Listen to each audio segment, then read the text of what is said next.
What's going on, everybody? How's it going? Jay here again. Welcome to Coffee Q&A and our series on practical brewing. This week is Immersion Week, which means we're talking all about immersion brewers. And so far this week, we have covered, what do we start off with? We started off with the Bonavita, this really great porcelain-style brewer. And then yesterday, we did the French press, the classic Bodum Chambord. And then today, we're going to be going into another classic, the Abid Clever Brewer from Abid Clever. They're made in Taiwan. And I think this is the BPA version. These are the BPA free. I've been using these Clevers since about 2000, at least 2009, maybe earlier. And what I really like about these is that they're super simple to use, really convenient, very much like the Bonavita, where you basically will take your filter, put the filter in here, and then add the coffee, add the water, and just wait. And the waiting part is the best bit, because while you're waiting, you can go and do whatever you want to do. You can go and you want to go to the bathroom, go to the bathroom. You want to finish cooking, you finish cooking. You want to go sit down and chill in front and watch TikTok. You can do that too. Instead of having to tend there like you would with a pour over and get all meticulous with it, just add the water, and it's super simple. Super simple. I really like it this way. So today we're going to go over how to brew with that. If you have any questions, drop them in the comments over here. Over here. And if you're watching the replay, drop your comments down below. If you have any questions, comments, suggestions for future videos. I've been thinking about what we're going to do after we finish Immersion Week. Like, we could go back to Pour Over Week because there's still tons of pour overs that I have lying around here. But I'm thinking next week we're going to do Hotel Week, meaning that we're going to check out coffees that are from different hotels, the kind of coffee you get in your hotel room. So I've got a bunch of coffees that I picked up as I was traveling over the last, whatever time period. And I thought, you know what? I always thought about doing like videos about them, and then it's just like it's so difficult to get enough time to shoot and then edit all the videos that we want to do. So I thought, let's do these live streams, make it just a little bit easier to bring new ideas and just new concepts. So I thought that we could do one each day. So maybe next week will be Hotel Week. And then what was the other thing? Oh, and then I was really thinking that, we've been talking about coffee and aging after roasting and how much bloom is there. So maybe the week after we'll go into the blooming, or not the blooming, but the degassing phase, right? So we always talk about how coffee will have, after you roast it immediately, and then there's a period of fallowness as the CO2 production, that's a byproduct of roasting, really just kind of generates all of that and includes the flavor. But how much is it really included? Like, we talk about it in professional circles, we talk about it all the time, and we say, oh yeah, it's this, it takes 7 days or whatever days. But how many people really actually have done the work? So what we're going to do, my plan is thinking, is that Monday morning before the show, before the live stream, I'm going to roast some coffee. And then we're going to drink that coffee every day for Bloom Week. Bloom Week? I don't know. Whatever you think might be a good name for that week, drop them in the comments. But here. So how's it going? Everything going well? I hope so. Here in Baltimore, we got pleasant weather, even though I'm sweating because it's just hot under the lighting. And no matter how many doors I may have open and whatever breeze may be cooling through, it's always kind of warm. But all right, so plus I've got hot water boiling. And here's the thing. So like, you may have noticed that I'm only using a hot water kettle. This is where we're shooting. This is actually at our roastery. And we opened a small place here called the Cafe du Spro. And this is a little tiny homage to one of my favorite cafes in the world, Cafe de l'Ombre, which is in the Ginza district of Tokyo. You may be able to see Ichiro Sekiguchi, the master. There's a photo of him up here. And I've just been so blown, since I first went there in 2007, I was so blown away with their style and what they're doing. And I always wanted to copy what they're doing. And, so this is kind of my homage. So when this shop was operating, we actually opened it December of 2019. So right before the pandemic. So we operated for 3 months and then had to shut down for the pandemic. And then We just haven't reopened it to the public. So we use it now as our studio space and testing space and brewing space and blah, blah, blah space. One day we're going to reopen as a cafe so you can come in and sit down. But it's all about, exploring coffee, hopefully on a deeper level with a little bit of a different experience. It's more personalized. It's really, there's only seats for 5 people. So you can sit down and engage and talk. And, well, anyway, let's not talk too much. Today's coffee, we're going to go back to yesterday's coffee, the Perla Negra, which is our, black pearl, or what we call black cappuccino. This is a anaerobic process coffee that from Nicaragua, from Atagalpa, made by Fincas Mirish. And it is a medium roast. This one is about 3 weeks old, so you can see it's getting a little bit of the oils that are coming out to the surface. And we had some flavors there yesterday of like walnuts, that kind of bitterness of walnuts, and like, in the hot version, it was a little bit more brighter. And then in the cold brew, it was much more smooth, much more mellow, much more sweet, milky. Really what I like for this coffee. Like I said yesterday, this is the coffee that I've selected to use for all of our cold brews. So ever since about 2014, 2015, we've been using this type of anaerobic process coffee. Back when anaerobic was not even on the tongues of most people. But we're going to use some of that. And yeah, let's get to it. We're not going to take too long for that. Let us go here. Whoop. Zoom in some so we can get you to see what's happening. One day I'm going to resolve this glare issue. It's always a matter of trying to get enough color or enough exposure so you can see, especially on the stream. Like, on the stream, does it look blown out, or can I come down with the aperture? That'll be a little bit better. That's a little bit better, I think. All right. So we're going to make our typical dose of 12 ounces. So we're going to use 2 grams for every finished ounce, so 24 ounces total. We're going to get on there, and how do I do this so you can see it? There we go. Whoops.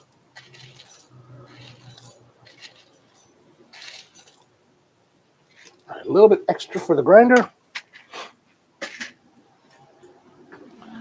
We're going to be using the Compact R80, which is the house grinder here. So I always tell you that every day. I don't know why. More so we could be on the same page as to what grinder we're using. What is the equipment? Oh, and back to what I was saying with the kettle. So everything we use here is brewed on the kettle. And it's just it's the way we do it at Cafe de Lumbre. And I thought, you know what, it's nicer.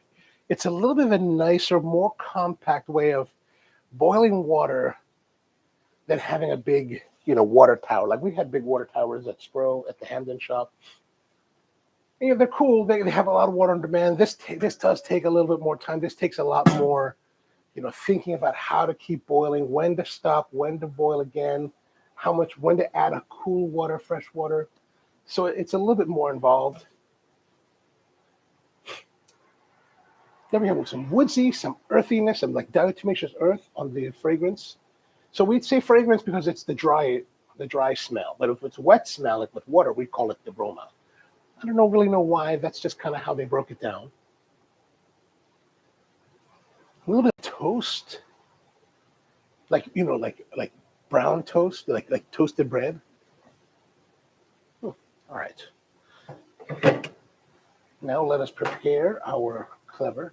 As you can see, this Clever is a bit stained. This is one of the Clevers from the Hamden shop.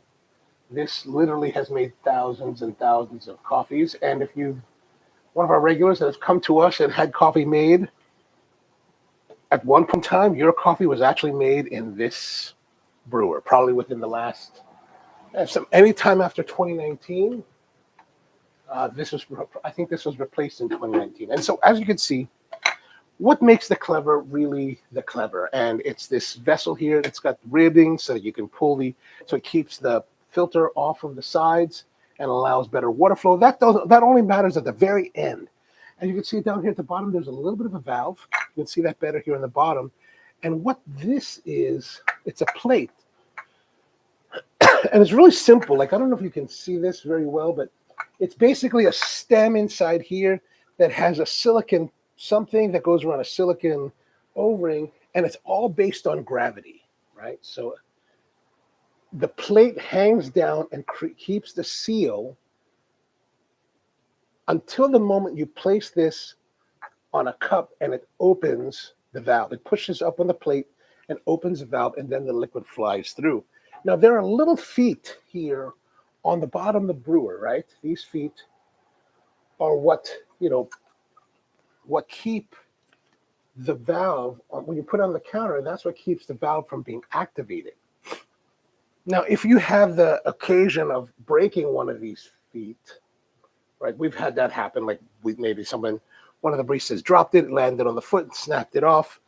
That pretty much renders the Clever almost unusable. You can try to find a way to balance it, but the plate does come down really, really far, like kind of below this edge here. So any touching will open the valve, and water's, coffee and water's just everywhere. So it's not fun.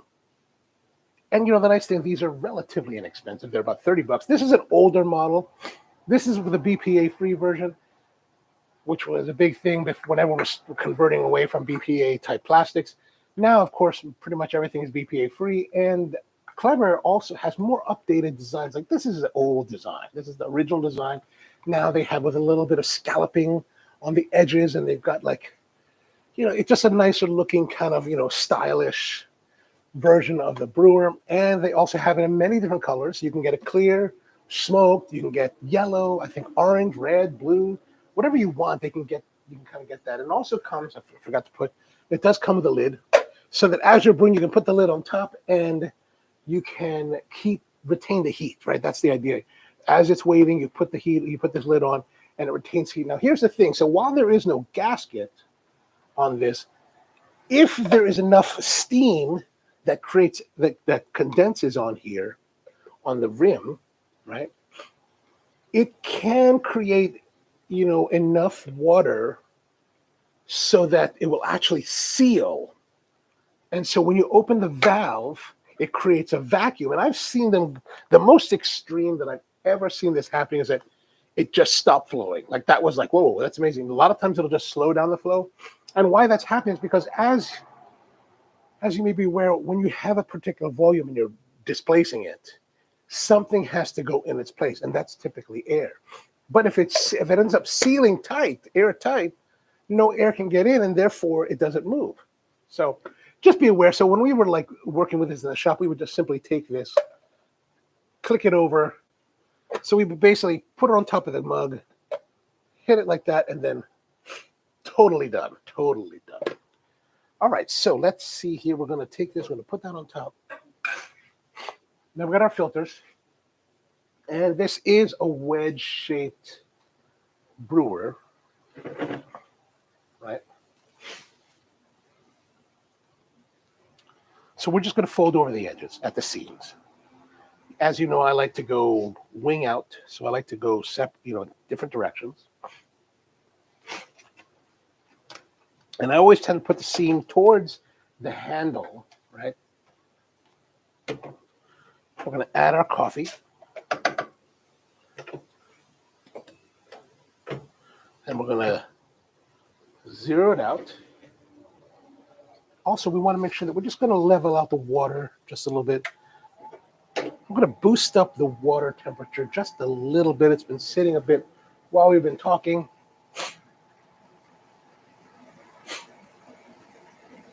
Now, just in case you may be wondering, for the kettle heating, I'm actually using an induction cooktop made by a company called CookTech. And CookTech, for the longest time, was basically the leader in commercial kitchenware induction burners, and they're still fantastic. This particular one is probably 14, 15 years old, and it's still a beast. It's a beast. It's an absolute beast. Like, I totally love them. It's so much better than the pancake ones you get at most stores. Basically, you'll see the specs, and this Cooktech's 1800 watts. You'll see these other ones that are pancake sized. They're 1800 watts, but they just don't work. They just don't work the way these do. This is just super efficient. There's larger coils, so it really heats up, and then there's more controls. You can control the temperature better. Now, if you want to get something really, really dope, there's a new one by Breville and Polyscience called what is it called? The Temperature Miser or something like that. It's super expensive. It's like $1,500 for this thing, and it's awesome. It's got built-in temperature gauge on the deck, so you can it'll actually accurately read the temperature of the vessel from the bottom. It's just amazing. It's an amazing piece of tech. But $1,500. All right, so instead of we've normally been going from our kettle, we would normally go from the kettle to a pouring kettle. Today we're not going to do that. We're just going to bypass that, and we're going to just bypass it. We don't really need to do that because we don't necessarily need to have as accurate a pour. We can be a little bit more rustic in our pour, and it just saves us some time, and we don't get as much thermal loss because we're transferring from vessel to vessel before actually pouring on the coffee. All right, so let's go here. We're going to take our timer. Our total brew time is up to 4 minutes. So we're going to take our timer, 3 minutes. Oh, one thing I should say, because we are using a coarse grind, as coarse a grind as possible. Pretty much all of these immersion style brewers, because we're immersing the coffee with the water for a long period of time, we are grinding it as coarse as possible, just to retard the rate of extraction that is happening so that it's more commensurate with the style of brewing. Okay, so we got 3 minutes here. So what we're going to do is we're going to immerse for 3 minutes and then place the thing on a vessel and brew it and then get the coffee out, right? And that should take about 30 to 45 seconds, hopefully not more than a minute, and then we should be good to go. All right, so let's get to it. We've got the countdown timer. I'm going to add, we're going to bloom it. I'm a little bit out of control there. 161. Normally I like to go with a little bit less, probably about half of that, but that's all right. We're not really too worried about it because this is not a pour through, pour over type of brewer. This is just a full immersion. So we're going to wait about 30 seconds to let any kind of blooming finish. And then we're going to punch down that cap that's floating with the water.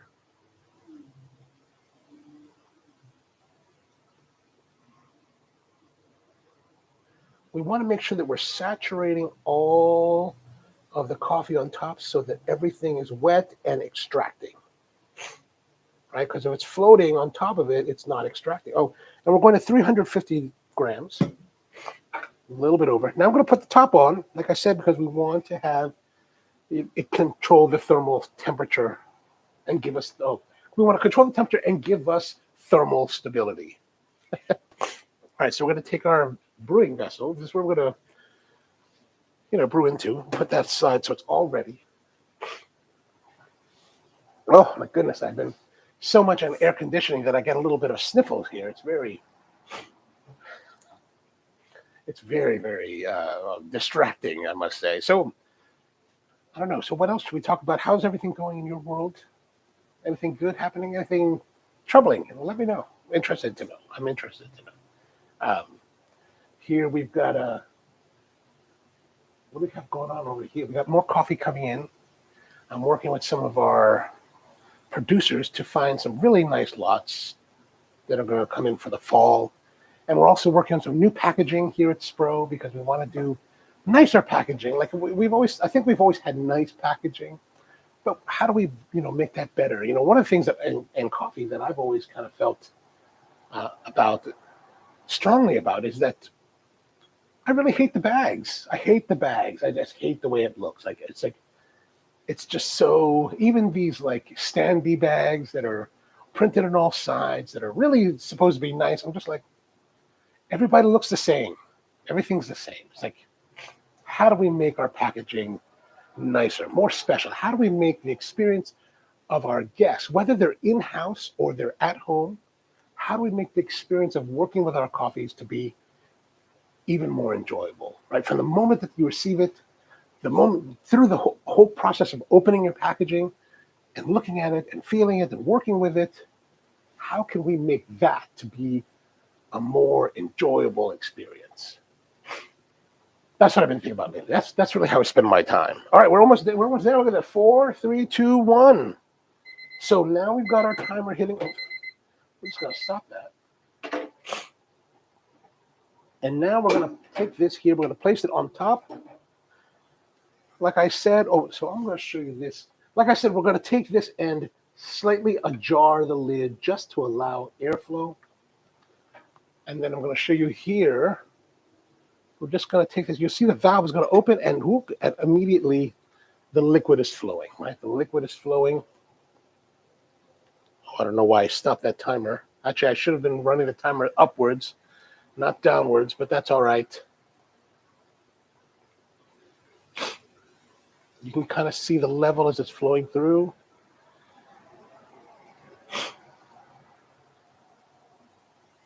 And there we are. Pretty much that's it, right? That's pretty much done. There's our coffee bed. Right, and again, the nice thing about this kind of a brewer, it's super simple to clean.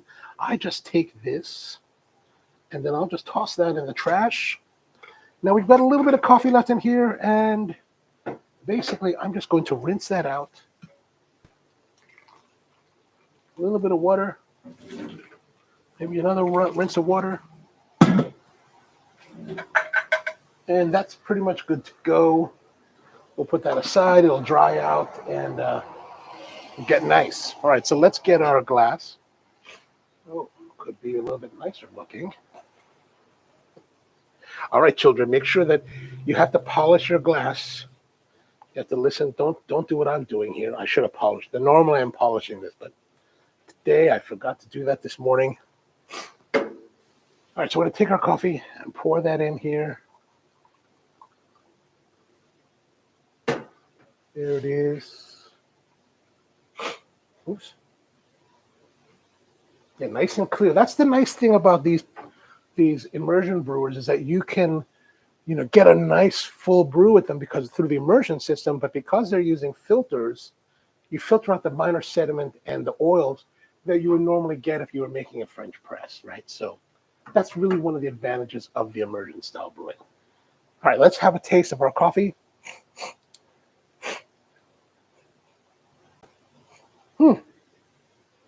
Like the aroma now gives a little bit more of that walnut, but also some like leather.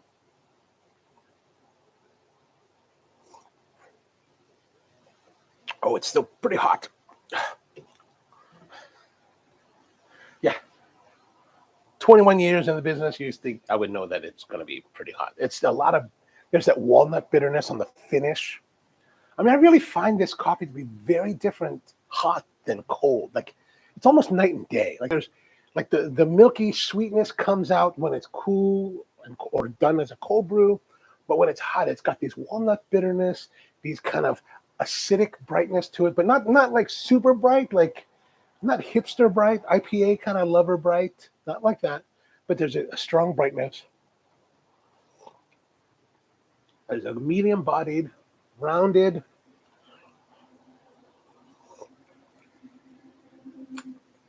kind of like a nice unctuousness, almost like a savory, herbaceous note to it. Oh, very interesting.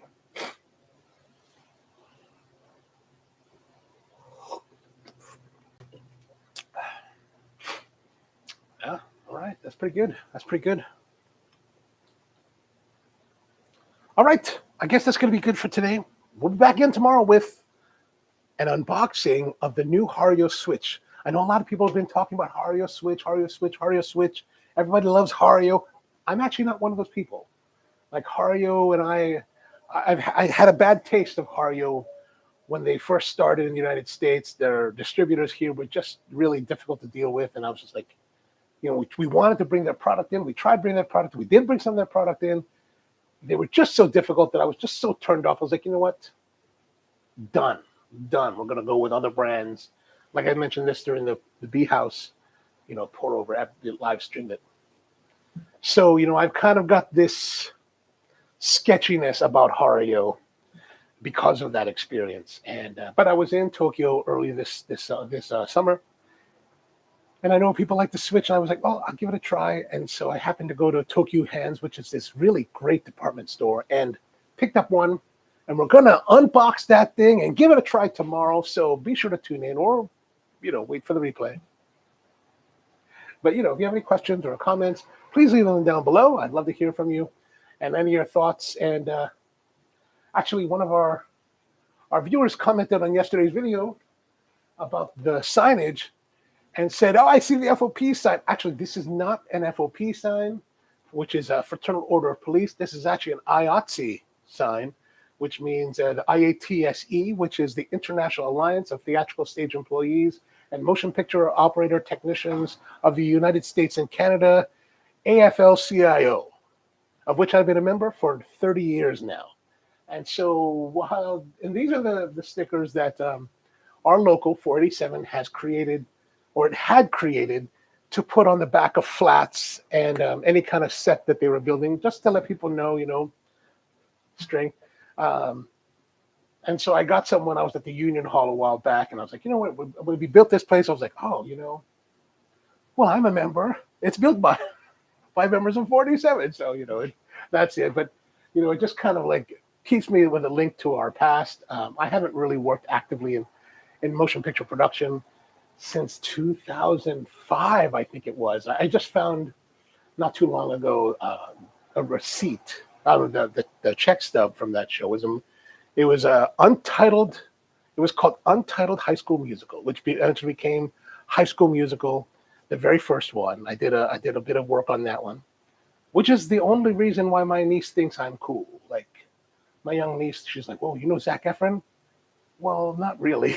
I mean, I worked with him. I saw him every day, but back then in 2004 or 2005, Zac Efron was brand new to the business, so he wasn't as famous as he is now. But yeah, there's my little claim to fame. But anyway, thank you very much for tuning in. We're going to be back again tomorrow, 10 a.m. with the Hario Switch unboxing and then brewing. So come join me then. And if not, check out some of the other videos here on the channel. Yeah, I hope you like them. And actually, I'm putting out a poll at in about half an hour asking, like, if you're subscribed to the channel, why are you subscribing? Like, what is it that why did you subscribe? Like, there's a couple of options to choose from. And what would you like to see in the future on the channel? If you take a time and a moment to answer the poll and maybe drop a comment and let me know what you'd like to see in the future, it would give me it would give me better insight onto what we should be looking to produce in the coming year. All right, so thank you very much for tuning in. Appreciate you being here, and see you next time.